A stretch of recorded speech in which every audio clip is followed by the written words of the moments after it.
सम्मानी किसान भाई, शक्कर कारखाने पर लगातार 13 साल से इस क्षेत्र के किसान आंदोलन कर रहे हैं। सरकार ने कई बार इस कारखाने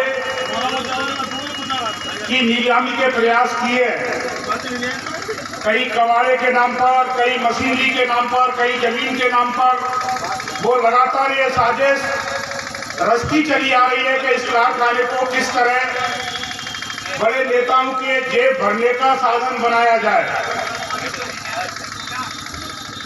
लेकिन इस क्षेत्र का किसान लगातार इस लड़ाई को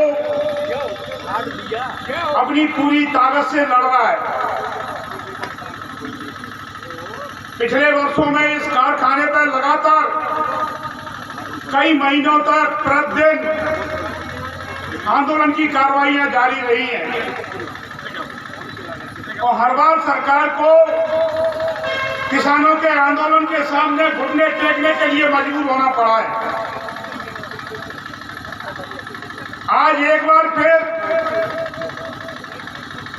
इस कारखाने की संपत्ति को बेचने के प्रयास शुरू किए गए हैं और फिर एक बार किसान मैदान में आ गए। सवाल यह है कि सरकार की मंशा इस कारखाने को चलाने की क्यों नहीं है। हमारे पूर्व वक्ताओं ने बताया कि वो लगातार ये घोषणा कर रहे हैं कि 2 करोड़ रोजगार देंगे, 1 करोड़ रोजगार देंगे और इससे भी आगे जाके वो ये कहते हैं कि हमने रोजगार दे दिए। लेकिन देश के अंदर कहीं पे भी किसी को रोजगार मिलता हुआ नजर नहीं आ रहा। इस कारखाने को शुरू करने का मतलब है 1 से 1,500 मजदूर इस कारखाने के अंदर काम करेंगे और उसके बाद कैलारस, जौरा, सबलगढ़, विजयपुर 4 तहसील के 20,000 किसान जो खेतों के अंदर गन्ना पैदा करेंगे उनको भी करोड़ों रुपए की आमदनी प्रति वर्ष गन्ना पैदा करने पर होगी। और जब वो किसान के घर में आमदनी करने से आएगी तो वो पैसा इन 4 तहसीलों के बाजार के अंदर जाएगा। वो छोटे ठेले से लेकर, छोटे मजदूर से लेकर बड़े दुकानदार तक वो पैसा क्रय विक्रय के रूप में बाजार के अंदर आएगा। तो हमारा ये कैलारस, विजयपुर, कैलारस, सबलगढ़, जौरा ये 4 तहसीलों का बाजार अपने सबब पर आ जाएगा। लोगों को रोजगार मिलेगा, लोगों को रोजी रोटी मिलेगी, लोगों को खुशियां मिलेंगी। लेकिन ये सरकार और सरकार के नुमाइंदे ये सब करने देना नहीं चाहते। लोगों को लगातार झूठे वादे करके, झूठी अफवाहें पैदा करके लोगों को बरगलाया जा रहा है। कई धर्म के नाम पर, कई जातियों के नाम पर लोगों को आंदोलनों में आने के लिए डराया जाता है। कल हमारे भाजपा के मित्र हैं, वो ये मजाक में ही सही, लेकिन वो अपनी असलियत को बता रहे थे। वो कह रहे थे कि होशियार होकर आंदोलन में जाना। बहुत बड़ी संख्या में पुलिस बुला ली है, डंडे मंगा लिए, बंदूकें मंगा ली है।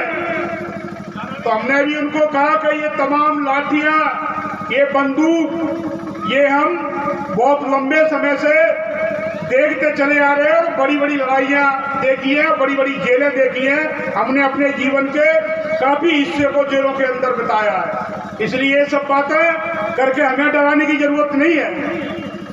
लेकिन ये इस बात का मतलब ये है कि उन्होंने ये जनता में संदेश जाने की कोशिश की है। जो कमजोर दिल के लोग हैं उनको डराने की कोशिश की है। वो लोगों को डरा के, धमका के आंदोलन में आने से रोकने के प्रयास किए गए हैं। लेकिन बावजूद इसके यहाँ जो पंडाल के अंदर बैठे हैं ये वो वीर है जो उन तमाम धमकी और डरावनी बातों के बावजूद इस आंदोलन में भाग लेने के लिए आए हैं और ये वीर इस आंदोलन को, इस लड़ाई को तब तक लड़ेंगे जब तक सरकार इस कारखाने को चलाने की घोषणा नहीं कर देती। साथियों, सरकार के लिए 100-200 करोड़ रुपए 100-200 रुपए के बराबर है। अभी कुंभ का मेला लग रहा है, हजारों करोड़ रुपए सरकार ने उस पर खर्च किए। उज्जैन के अंदर भी मेला लगा, तब भी इसी तरह खर्च किए गए थे। सरकार चलते फिरते किसी भी काम में, अभी कारखाना लगाने के लिए मुरैना में कई बार वो उद्योगपतियों का सम्मेलन कर चुके हैं। उनको यह लाने के लिए प्रेरित करने पर लाखों करोड़ रुपए खर्च कर चुके हैं अभी तक। इंदौर में करते हैं, कहीं उज्जैन में करते हैं, कहीं मुरैना में करते हैं, कहीं ग्वालियर में करते हैं।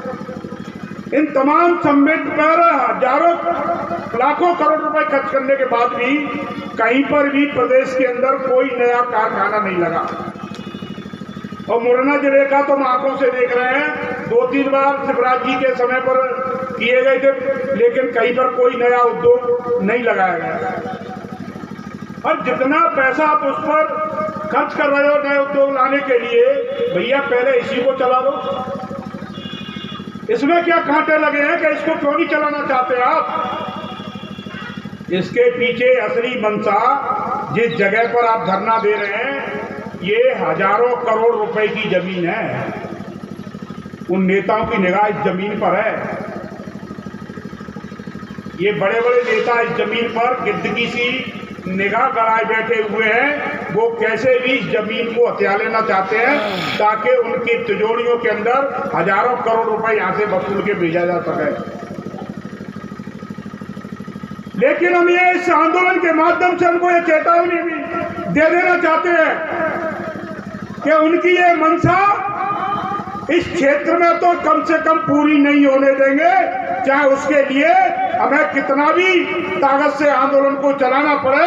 और हम ये कहना चाहते हैं, खाली कहने की बात नहीं है, हम कई बार पुलिस की लाठियों गोलियों के सामने अपने सीने को अड़ा के जेलों की दीवारों के भीतर कैद होकर भी बता दिया है, हमारी आखिरी सांस जब तक रहेगी तब तक इस कारखाने को बचाने की लड़ाई जारी रहेगी। हम मर जाएंगे लेकिन कारखाने को बिकने नहीं देंगे।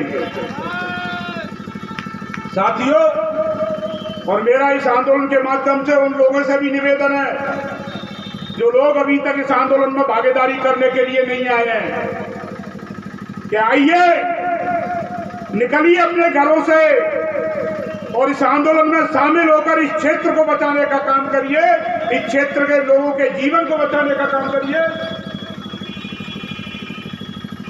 इस क्षेत्र के लोगों के जीवन को बचाने का काम करिए। ये सिर्फ एक की लड़ाई नहीं है और एक के हित की लड़ाई नहीं है। हमारे संपूर्ण विजयपुर से लगाकर और जोरा तहसील, ये चारों तहसील तो इसमें पूरी तरह से जुड़ी हुई है। बल्कि जब कारखाना स्थापित हुआ तो भिंड से लेकर सोपुर तक का गन्ना यहाँ आता था, शिवपुरी तक का गन्ना यहाँ आता था। 3-4 जिलों को प्रभावित करता था ये। जी जनाब। और मैं ये भी कहना चाहूंगा कि हमारे बिल्कुल कैलारसी हैं, तिवारी जी ने भी इस पर प्रकाश डाला था। हमारे कर्मचारी भाइयों को पहले लगातार गुमराह करने का प्रयास किया जा रहा है। बिल्कुल, आओ तो पहले आओ तो तुम तो यहाँ ये जमीन बेचकर उनके पैसे दिए जाएंगे। सबको बुलाओ, कहाँ है सब लोग?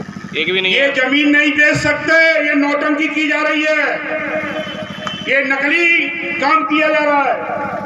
जिस जगह को ये बेचने की बात कर रहे हैं उसकी गाइडलाइन बहुत ज्यादा है, वहाँ कीमत बहुत कम है। वहाँ 15 लाख रुपए बीघा से 20 लाख रुपए बीघा से ज्यादा की जमीन नहीं है। कोई खरीदने नहीं जाएगा, इस रेट पर वो जमीन बिकेगी नहीं। वो नकली बात कर रहे हैं। सरकार को इस कारखाने को चलाने के लिए अनुदान देना चाहिए। सरकार कई प्राइवेट कंपनियों को अनुदान दे रही है। अडानी अंबानी के लाखों करोड़ रुपए उन्होंने एनपीए कर दिया, माफ कर दिया। फिर हमारे इस कारखाने को चलाने के लिए तुच्छ राशि देने के प्रयास नहीं किए जा रहे हैं। और ये संपत्ति अकेले उनकी नहीं है। सोपोर से लगाकर भिंड तक किसानों के खून पसीने की कमाई से शेयरों से तैयार हुई संपत्ति है। ये कोऑपरेटिव की संपत्ति है, कोऑपरेटिव की।